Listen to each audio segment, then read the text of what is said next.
Genèse chapitre 2, où nous étions. Et nous avons parlé, depuis la fois dernière, on a vu comment Dieu a formé l'homme de la poussière de la terre, il a soufflé dans ses narines, et ainsi de suite. Ça, vous l'avez vu.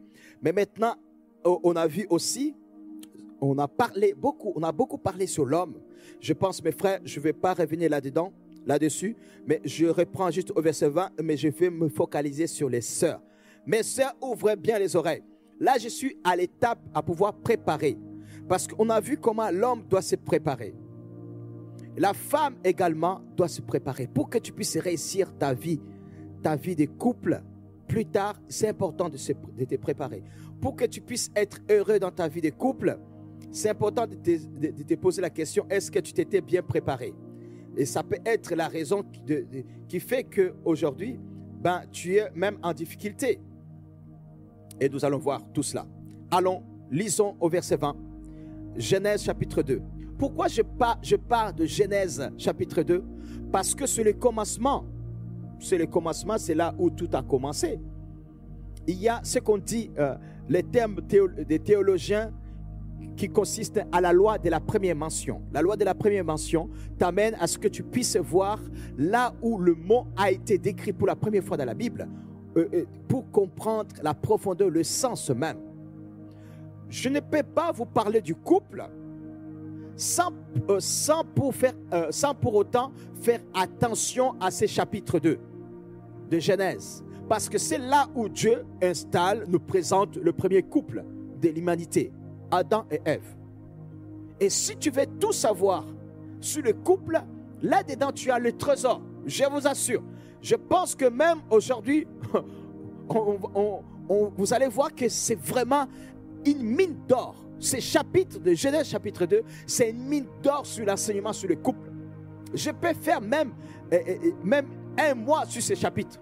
Et nous aurons toujours des choses à dire, des profondeurs à apprendre, parce que c'est là où tout a été dit. Dieu a tout détaillé. Mes sœurs, comprenez bien, et mes frères, soyez au rendez-vous pour lire, pour noter, parce que ça va nous permettre de mieux comprendre les sœurs. Mon frère, tu t'es dit, oui, Seigneur, maintenant, j'aimerais bien me marier, ou bientôt, Seigneur, d'ici quelque temps, j'aimerais bien que je puisse connaître maintenant, vous préparer comme il se doit. J'aimerais bien me préparer, Seigneur. Je vais être au rendez-vous comme il se doit. Je veux apprendre de toi, Saint-Esprit.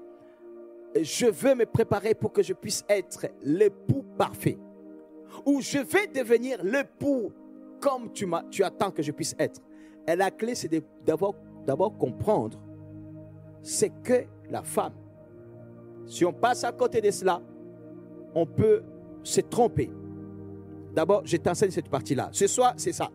Nous allons apprendre. Mes sœurs, vous devez vous connaître vous-même pour mettre en avantage. Comment vous devez vous préparer? Déjà, pour mieux vous préparer, vous devez vous connaître. Et aussi, mes frères, pour mieux apprécier les pas que tu vas faire vers cette sœur-là, qui est une fille de valeur, il faut d'abord la connaître et ne pas gâcher le potentiel que Dieu t'aura mis à tes côtés. Alléluia. Nous avons vu la fois dernière que les sœurs sont des potentiels. Et un homme doit se préparer pour pouvoir réaliser cela. Genèse chapitre 2, verset 20 nous dit: et l'homme donna des noms à tous les bétails, aux oiseaux du ciel et à tous les animaux des champs. Mais pour l'homme, il ne trouva point d'aide semblable à lui. Donc, on a vu que la femme est une aide pour l'homme, et ainsi de suite. J'ai beaucoup dit. Et bientôt, à la fin de cette série d'enseignements, vous les retrouverez de façon sur YouTube. L'été pastoral, rappelez-vous, l'été pastoral, il y a des replays sur la page YouTube des Colonnes de Feu, où les audios sont postés dessus. Vous pouvez toujours aller les trouver là-dedans. Il y a des enseignements que j'ai faits dans l'été pastoral sont retrouvés là-bas. Gloire à Dieu. Et donc, si d'ici là, vous trouverez celui-là également, la première partie de ces thèmes. Et donc là, on est à la deuxième partie. Je continue en disant: et l'homme donna des noms à tous les bétails, aux oiseaux du ciel et à tous les animaux des champs. Mais pour l'homme, il ne trouva point d'aide semblable à lui. Alors l'Éternel Dieu fit tomber un profond sommeil sur l'homme, qui s'endormit. Il prit une de ses côtes et referma la chair à sa place. Amen. Arrêtons-nous d'abord à ces versets. Alors l'Éternel Dieu fit tomber un profond sommeil sur l'homme. Ça ne veut pas dire que c'est pour cela, vous voyez, les hommes sont, aujourd'hui nous voyons, les hommes sont des feignants. Les hommes dorment. Non, il ne s'agit pas de ça. Si toi tu as un mari qui dort, ça ne veut pas dire que c'est parce que c'est écrit dans la parole. Hein? Non, pas du tout, ça n'a rien à voir. Hein? On lit ici, il est écrit, Dieu fit tomber un profond sommeil sur l'homme. Le profond sommeil de l'homme a été actionné par Dieu pour un but bien précis. C'est pour un but bien précis. C'est quoi? L'homme s'endormit et Dieu prit une de ses côtes. Dieu avait pris une de ses côtes pour faire la femme. Parce qu'il est dit au verset 22, l'Éternel Dieu forma une femme de la côte qu'il avait prise de l'homme et il l'amena vers l'homme. J'aimerais bien que nous puissions nous arrêter sur le verset 21. La deuxième partie, il est écrit, il prit une de ses côtes. Une de ses côtes. Pourquoi Dieu a pris une de ses côtes? Une de ces côtes, mes frères, mes sœurs, j'aimerais bien que vous puissiez m'écouter. Je vous avais dit la fois dernière, parce que je n'étais pas encore ciblé sur vous, c'est pour cela que j'avais dit juste en passant, en disant, j'avais mis l'accent un tout petit peu en passant sur ce point, parce qu'il y a beaucoup d'enseignements qui tournent en disant, voilà, Dieu a pris la femme au niveau de la côte.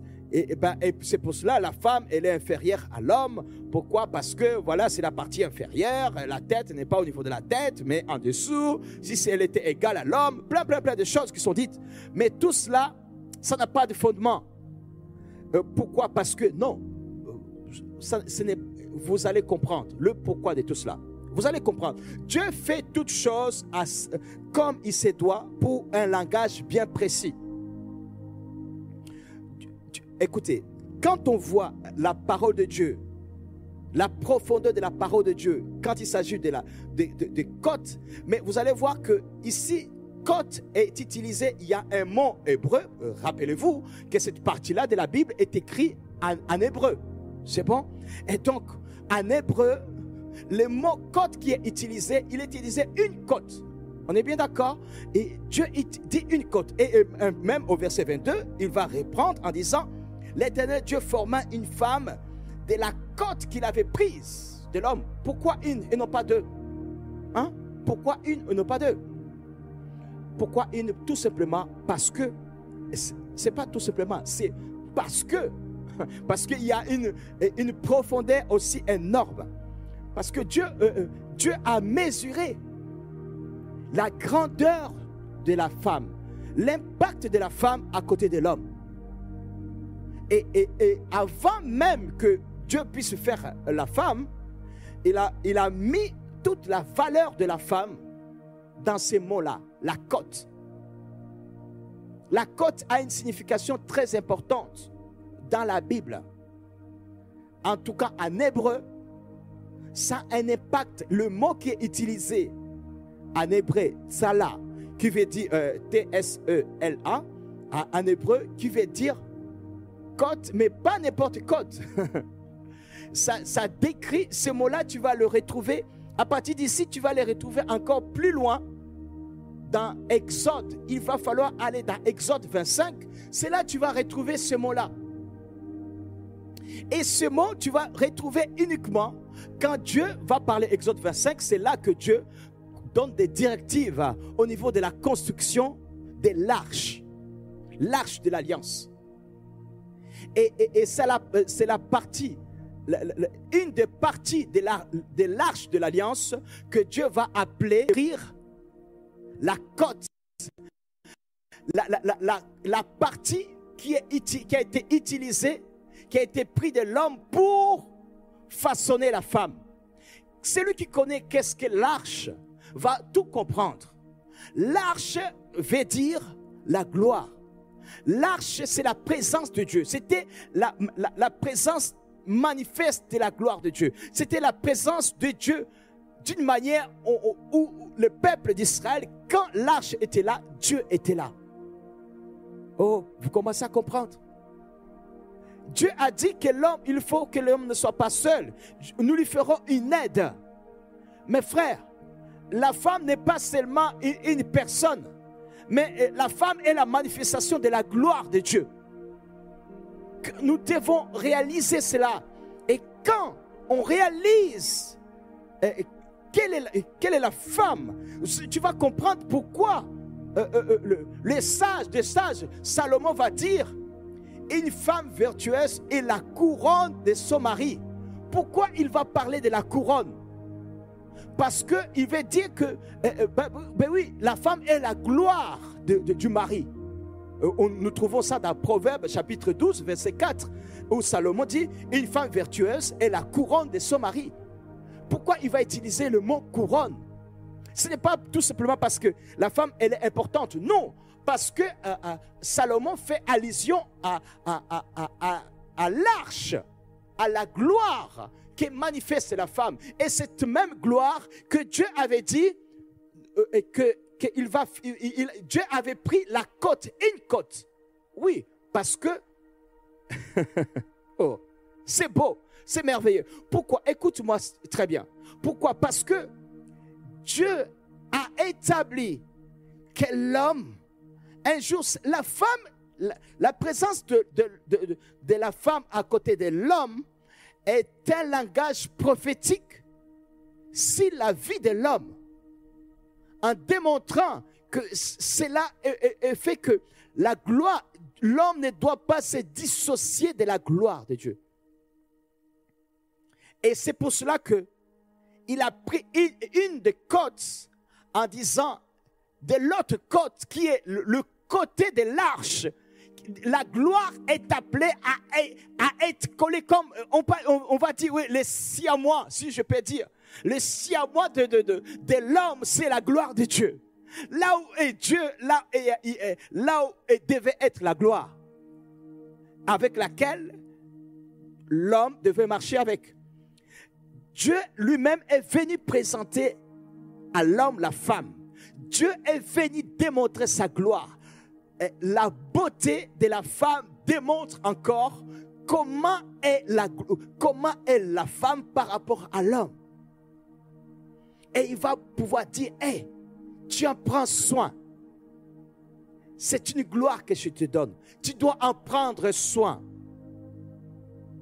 La femme n'est pas seulement une personne faible, mais c'est la manifestation de la gloire de Dieu qui est appelée à être à côté de la femme, à côté de l'homme, et que l'homme puisse en prendre soin. L'homme puisse comprendre que les jours où il perdra cela, il perdra quelque chose de très important. Mais pourquoi maintenant Dieu va prendre cette côte-là, il va en faire une personne? Oui, parce que c'est la manifestation de ce que Dieu va pouvoir, c'est la manifestation de ce qui s'est passé en ce moment-là. Quand Dieu a fait l'homme, il lui a montré en disant: l'homme, ok, je t'ai donné la responsabilité, mais cette responsabilité, tu n'es pas seul. Je suis avec toi. Tu dois comprendre cela. Mais les jours où tu oublies cela, eh ben, tu seras vraiment seul. Ben oui, on va le voir quand l'homme a perdu, quand l'homme a tout perdu. C'est le jour où il s'est appuyé sur lui-même au lieu de s'appuyer sur la gloire. Ok, Ève était là. Mais Ève était là pour démontrer, pour rappeler à l'homme que la femme qui lui a mis à côté est la manifestation de la gloire. Parce que l'homme doit savoir que Dieu est là. Dieu n'est jamais loin de lui. l'homme, à ce moment-là, quand il était en difficulté, il devait se rappeler de cela en disant, j'ai la gloire, Dieu est avec moi. Et fait appel à Dieu, et Dieu se serait révélé. Parce qu'il est Dieu, il connaît toutes choses. L'homme va pécher. Il va avoir une cassure, une séparation. Oui, c'est pour cela que Dieu va dire, va mettre hors de la gloire. Il va mettre l'homme hors de la gloire. Il va couper le côté siamois de l'homme, va être coupé. Le côté qui faisait un avec la gloire de Dieu va être séparé. Quand l'homme va pécher, l'homme va se retrouver hors du jardin. Ok, la femme, elle est là. Mais la femme, comme l'homme s'est appuyé sur lui, ne sait plus rappeler qu'est-ce que voulait dire, quel était l'impact de la femme à ce côté. Eh bien, parce que, ok, on va dire, c'est Adam, c'est Ève qui avait été séduit, mais le responsable, l'autorité qui était là, c'était l'homme. C'est lui qui avait le dernier mot. C'est lui qui a tout. C'est à lui que Dieu avait montré tout ce qu'il avait créé. Et puis la femme a été faite. Et Dieu s'est présenté à tous les deux. Et à ce moment-là, Dieu, quand il les a mis hors du jardin, c'était sorti hors de la gloire. Et il a mis l'épée flamboyant pour dire que l'homme ne pourra plus accéder à la gloire. Mais Dieu est bon. Il est écrit, car Dieu a tant aimé le monde. Dieu aime tellement le monde qu'il a prévu un plan merveilleux. Et ce plan a commencé déjà à travers Exode 25. Oui, vous voyez comment Dieu est bon. Dieu est bon. Il va démontrer ce plan. Le plan que Dieu a commencé à incarner dans la femme, il va le démontrer dans Exode 25. Est-ce que tu veux comprendre ça dans Exode 25? Allons-y, on va lire. Exode 25, vous m'entendez dire ça, Exode 25. Vous allez voir ce que Dieu dit. Comment Dieu est bon et ne nous laisse pas seuls. Femme, tu es très importante. Ne te laisse pas, perturbé par qui que ce soit. Ma soeur, tu es une personne très importante. Et Dieu a prévu que tu puisses briller. Que tu puisses briller partout. Quiconque croisera ton chemin verra que tu es une personne de valeur. Verra que tu es une femme de valeur. Verra que tu mérites le respect. Tu mérites d'être respecté comme il se doit. Genèse 25, au verset 22. Genèse 25, verset 12. Allons là-dedans. Il est écrit ceci. Tu fondras pour elle 4 anneaux d'or et tu le mettras à ses 4 coins, 2 anneaux d'un côté et 2 anneaux de l'autre côté. Tu feras des barres de bois d'acacia et tu les couvriras d'or. Tu passeras les barres dans les anneaux sur les côtés de l'arche pour qu'elles servent à porter l'arche. Le côté de l'arche, ici on traduit le côté, mais ce n'est pas n'importe quel côté, mais c'est le côté, la même signification qui veut dire la côte qui a été prise sur l'homme et avec laquelle Dieu a façonné la femme, pour démontrer que la femme est la dimension et le côté de l'arche, et le côté de la gloire de Dieu, et le côté de l'arche qui est appelé à marcher à côté de l'homme. Et maintenant, aujourd'hui, Dieu a prévu un plan merveilleux pour nous tous. Et c'est pour cela que plus tard, comme je vous disais dans Proverbes, Dieu va dire à travers Salomon, une femme vertueuse est la couronne de son mari. Oui, pourquoi? Parce que la femme vertueuse était potentielle, est une bénédiction pour quiconque qui croise son chemin. Une femme virtueuse valorise l'homme. Alors ma femme, ma soeur et ma femme, c'est important de savoir qui tu es. Tu n'es pas seulement une femme. Ma soeur, tu es célibataire. Tu dois d'abord savoir que tu es une gloire de Dieu. Tu es la gloire manifeste de Dieu. Et tu ne dois pas laisser que tu sois méprisé. Que tu ne puisses pas laisser que tu puisses être rabaissé. Vous savez, quand l'apôtre Paul dit dans 1 Corinthiens chapitre 11, il est écrit ceci. Allons dans 1 Corinthiens chapitre 11. Voyons ce que dit l'apôtre Paul. Il dit, verset 7. 1 Corinthiens chapitre 11, verset 7.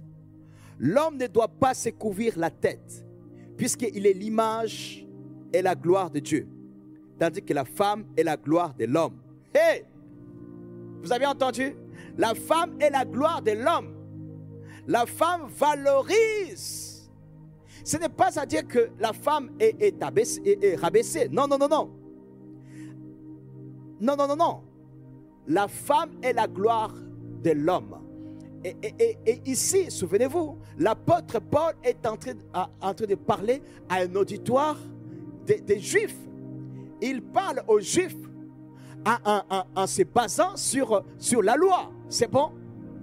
Mais Dieu a dit, il est écrit dans Jean chapitre 3, verset 16, « Car Dieu a tant aimé le monde qu'il a donné son Fils unique, afin que quiconque croit à lui ne périsse point, mais qu'il ait la vie éternelle. » La plénitude de la gloire de Dieu s'est accomplie. Jésus, quand il est mort, qu'est-ce qui s'est passé? Jésus, quand il est mort, il y a quelque chose qui s'est passé, qui montre bien et qui démontre que c'est ce que l'apôtre Paul était en train de dire, était la profondeur qui court-circuitait la connaissance des pharisiens et des sadducéens et qui marchaient vraiment sur la loi. Parce qu'au verset 5 de Genèse chapitre 11, 1 Corinthiens chapitre 11, verset 5 nous dit, toute femme au contraire qui prie ou qui prophétise la tête non voilée déshonore son chef. C'est comme si elle était rasée. Ça veut dire que... Pourquoi? Parce qu'il fait allusion à la loi qui était là.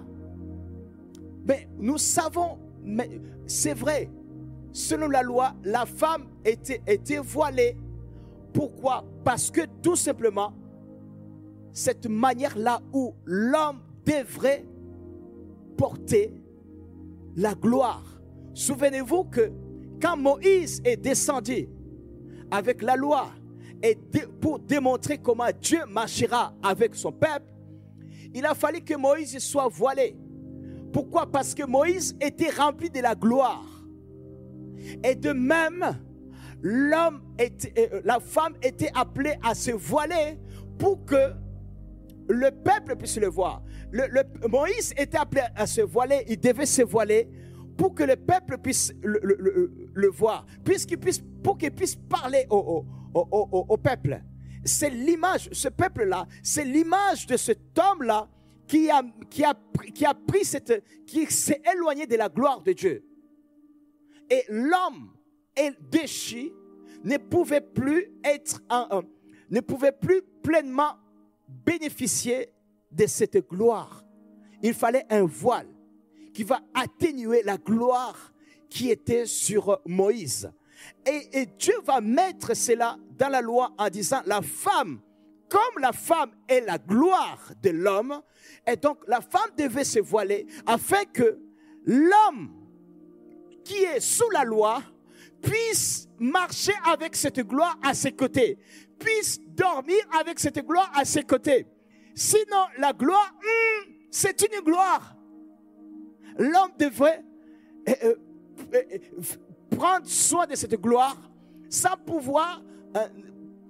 pour autant en profiter pleinement. Pourquoi? Parce qu'elle était appelée à être voilée.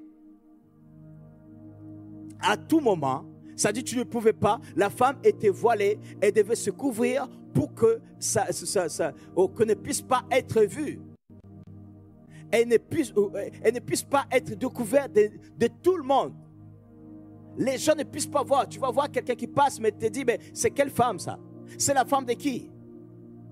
Mais par contre, c'était l'image de ce qui devait s'accomplir. Jésus-Christ a tout accompli. Vous allez comprendre pourquoi quand, après Genèse chapitre 2, au chapitre 3, quand l'homme a péché, pourquoi Dieu a décrit en disant à Satan, je mettrai l'inimitié entre ta postérité et sa postérité. Ça veut dire la postérité de la femme. Et celle-ci t'écrasera la tête et tu le mordras le talon.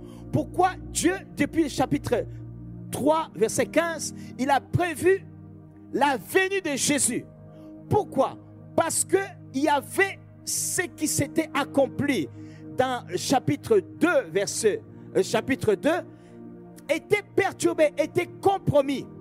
La présence de la gloire à côté de l'homme n'était plus aussi tangible parce que l'homme avait péché. Mais Dieu avait prévu de rétablir cela. Et c'est pour cela que je vais entendre les cris des filles de Sion.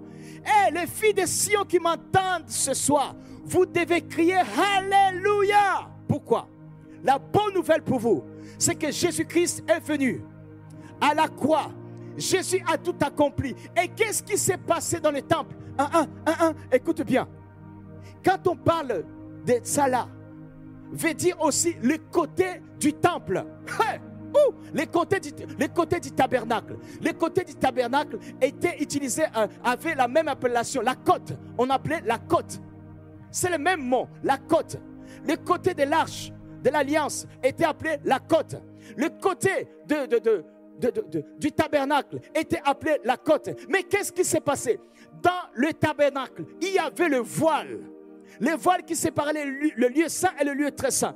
C'est seulement quand Jésus-Christ, quand la prophétie de Genèse chapitre 3 s'est accomplie, Jésus-Christ, quand il est mort, il a rendu son âme au Père. Le voile dans le temple à Jérusalem a été déchiré. Oui, pourquoi? Parce que le voile a été déchiré. La gloire qui était séparée de l'homme, la gloire, la plénitude de la gloire qui est dans la femme, que l'homme ne pouvait pas en profiter. Ça y est, c'était la bonne nouvelle. C'était la bonne nouvelle que la gloire est là, accessible à l'homme. Enfin, l'homme peut retrouver tout le potentiel qui est dans la femme. Est-ce que je peux entendre les cris des filles de Sion? Filles de Sion, réjouissez-vous, la bonne nouvelle est arrivée dans vos maisons. C'est lui qui a dit que la femme, le ministère de la femme ne peut pas prospérer. Il a menti. Parce que tout simplement, il veut mettre le voile là où le Seigneur a déchiré le voile. Afin que tout le monde, tout homme, tout mari puisse voir le potentiel qui est dans cette gloire que Dieu lui a donnée. Mais bien aimés, nous sommes des personnes bien placées pour savoir que les femmes sont une gloire. Et il faut prendre conscience de cela. Je vous dis toujours dans l'église Colonne de Feu, les jours où les églises comprendront et prépareront, enseigneront les femmes afin qu'elles puissent vivre pleinement la gloire qu'elles sont, eh bien, nous verrons l'église va rentrer dans une dimension comme pas possible. Oui, parce que tout simplement, c'est pas pour rien. Je ne peux pas parler du couple, je ne peux pas parler de cela sans associer l'église à l'époux. Bien sûr, parce que c'est un langage divin. Mes frères et sœurs, la femme est une gloire. Les filles de Sion, la bonne nouvelle est arrivée. Vous n'avez plus à croiser les bras, mes sœurs. Déjà, vous êtes appelés à réaliser que vous êtes la gloire. La gloire sur la dimension spirituelle. Oui, parce que vous êtes un langage de la gloire. À côté de l'homme. Vous êtes appelés à briller, à éclairer. Oui, gloire à Dieu. Je rends grâce à Dieu. Je donne cet enseignement. Et ce matin, c'est une femme qui nous a prêché. Et nous avons vécu tout simplement un moment exceptionnel. Pourquoi? Nous sommes dans la saison. Lèvez-vous. Je sais que mon Seigneur m'a appelé, m'a dit. Et des femmes vont se lever et ils vont servir les seigneurs. Pourquoi? Parce que c'est la saison. Nous nous rapprochons du retour de notre Seigneur. Le Seigneur revient bientôt. Il faut que la prophétie puisse s'accomplir. Le voile a été déchiré à Jérusalem, dans le temple. Dans le temple, le voile a été déchiré. C'est le moment où les femmes, on va voir tous les potentiels que Dieu avait mis dans l'homme. Mes frères et sœurs, pourquoi c'est écrit depuis Genèse chapitre 2? Et nous le voyons, on va dans Exode, quand Dieu va établir la gloire, la manifestation de sa personne, va décrire la même chose, la côte d'où est venue la femme. Nous voyons que la femme est venue de la gloire. Oui, la gloire qui a été tirée de l'homme, bien sûr, mais cette gloire-là, la femme est en totalité une gloire. Vous comprenez? Juste la côte, de la côte, la gloire a été manifestée. En fait, la femme a été fabriquée de la gloire. La matière qui a fabriqué la femme, c'est la gloire. C'est pour cela. Et toi qui veux te marier, prends conscience que c'est important de respecter la femme. Tu es un homme, tu dois respecter une femme quelconque. Tu réalises que c'est une gloire. Dieu l'a fait femme. C'est une gloire. Et c'est pour cela, mes sœurs, vous n'avez pas à vous suyer, allez vouloir détruire la gloire en allant, en disant, oui, aujourd'hui on voit, les femmes vont dire, moi je n'aime pas des hommes, moi je n'aime pas des hommes, je veux d'autres femmes. Oh, tu pervertis la gloire que tu es. Oh, garde ce que Dieu t'a donné de plus de précieux. Tu es le trésor. Tu es le trésor pour l'humanité. Tu es le trésor pour notre vie spirituelle. C'est important. J'appelle les femmes à se focaliser, à réaliser le potentiel. Qui vous êtes, mes sœurs? Vous êtes une bénédiction. Et Dieu vous a béni dès le commencement. Dieu t'a béni aux femmes. Ce n'est pas que Marie qui a été bénie. Toute femme a été bénie dès le commencement. Toute femme a été faite. La matière qui t'a fait, c'est une gloire. Tu comprends que c'est pour cela que Dieu dit la côte. Parce qu'il n'y a pas les gloires, il y a la gloire. La gloire, c'est Dieu lui-même. La gloire, de la côte tu es sorti, tu es une gloire, la gloire de Dieu. Il y a une seule gloire, la gloire de Dieu. Il a tiré la côte, il a fait de toi la matière pour impacter le monde. C'est pour cela, vous comprenez maintenant, depuis que le monde, en tout cas depuis la chute d'Adam et Ève, on a toujours valorisé les hommes, mais les femmes, il y a dans toutes les civilisations, les femmes ont toujours été rabaissées. Les femmes à chaque fois, quand il va y avoir des massacres, on va massacrer plus les femmes. Oui, ça ne veut pas dire que les femmes sont moins fortes physiquement. Il faut voyager pour réaliser ça. Il y a des endroits où les femmes sont très fortes. Ils tabassent même, ils corrigent les hommes. Mais bon, vous voyez, mais ce n'est pas ça. Mais malgré cela, les femmes sont méprisées. Méprisées. Depuis l'époque, pourquoi le diable se donne autant du mal? Dans différentes religions, on va dire la femme va être à côté. La femme va être rabaissée. La femme ne peut pas parler. La femme ne peut pas faire ceci ou cela. Et nous voyons même aujourd'hui, il y a des enfants de Dieu qui, à faute de connaissances, osent même aujourd'hui dire que la femme n'a pas sa place, ne peut pas parler. Qui a dit que la femme ne peut pas dire? Où est ce Dieu-là? Non, ce n'est pas mon Dieu. Ce n'est pas le Dieu d'Abraham, d'Isaac et de Jacob. Non. C'est lui qui a façonné la femme de la gloire, de sa gloire. La femme est la gloire de l'homme. Oui, bien sûr. Et l'homme sans la femme ne saura pas où aller, parce que l'homme sans sa gloire sera perdu. Bien sûr. C'est indissociable. Vous comprenez? Dans la société, si on n'a plus les femmes, il y a un problème. Mais par contre, là, je ne suis pas en train de parler de n'importe quelle femme. Je parle de toi, ma soeur, toi, la fille de Sion. Tu as compris? Qui est la fille de Sion? La fille de Sion, c'est celle qui a accepté Jésus-Christ comme notre Seigneur, notre Sauveur. Parce que Jésus-Christ est le roi de Sion. Ouais, alléluia. C'est toi la fille de Sion. C'est toi. Tu comprends que tu n'es pas n'importe qui. Alors ne te rabaisse pas. Ne te rabaisse pas à aller abîmer la gloire que tu es. Garde-toi précieusement. Tu es la gloire de Dieu. Tu es la gloire de Dieu et tu es appelé à évoluer à côté de cet homme qui est la gloire pour toi. Et avec qui tu fais un, parce que tu dois conduire, tu dois aller dans cette vague-là, de cet homme, l'homme avec qui vous allez vous entendre, oui, parce que tu es sa gloire. C'est tout à fait normal que vous puissiez vous entendre dans tout. Il y a des personnes qui me disent, pasteur, comment faire pour savoir l'homme de ma vie? Écoute, l'homme de ta vie, vous entendrez. Seulement, ne saute pas les étapes que j'ai décrites la fois dernière. Laisse le temps au temps. Ne te précipite pas au mariage. Ne te précipite pas au mariage. Laisse le temps au temps. Afin que Dieu puisse te démontrer qui est la personne. Je ne vais pas revenir sur l'enseignement de la fois dernière. Mais ce soir, je suis sur la côte. Tu es une perle. Ben oui, en plus, dans la parole, c'est écrit également que la femme est une perle. Tu es une perle. Tu es une perle, ma soeur. Tu es la perle de l'Éternel. C'est pour cela, focalise-toi sur la personne que tu es. Réalise que tu es l'enfant chéri de Dieu. Proverbe chapitre 31, verset 10. Proverbe chapitre 31, verset 10 nous dit, qui peut trouver une femme vertueuse? Elle a bien plus de valeur que les perles. Eh oui, la femme vertueuse. Qui est une femme vertueuse? C'est celle qui est la couronne de son mari. C'est celle qui a reconnu, qui a réalisé qu'elle est une gloire.